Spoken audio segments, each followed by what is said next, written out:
Hormuz ஜலசந்தியை மூடுவதாக Iran மிரட்டல். Petrol விலை உயரும். அமெரிக்க தாக்குதலால் கோபமடைந்துள்ள ஈரான் உலகளவில் 20% கச்சா எண்ணெய் போக்குவரத்து நடைபெறும் ஹோர்முஸ் ஜலசந்தியை மூடப்போவதாக எச்சரிக்கை விடுத்துள்ளது. சவுதி அரேபியா, ஐக்கிய அரபு எமிரேட்ஸ், குவைத் மற்றும் ஈராக் போன்ற பெட்ரோலிய பொருட்கள் ஏற்றுமதி செய்யும் நாடுகள் எல்லாம் ஈரான் மற்றும் ஓமன் இடையே உள்ள குறுகலான ஹோர்முஸ் ஜலசந்தியை தான் பயன்படுத்துகின்றன. உலகளாவிய எண்ணெய் ஏற்றுமதியில் 20% இந்த வழித்தடம் வழியாகத்தான் நடைபெறுகிறது. நாள் ஒன்றுக்கு 18 மில்லியன் பேரல் கச்சா எண்ணெய் இந்த வழியாக செல்கின்றது. ஹோர்முஸ் ஜலசந்தியை மூடினால் அது கச்சா எண்ணெய் போக்குவரத்தில் உலகளாவிய நெருக்கடியை ஏற்படுத்தும். இந்தியா 40% கச்சா எண்ணெய், 50% இயற்கை எரிவாயு ஆகியவற்றை இந்த வழியாகத்தான் பெறுகின்றது.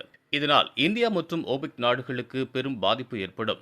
இஸ்ரேல் ஈரான் போர் தொடங்கியதிலிருந்து இந்த வழியாக சென்ற 1000 கப்பல்களின் GPS தொடர்பில் இடையூறுகள் ஏற்பட்டது.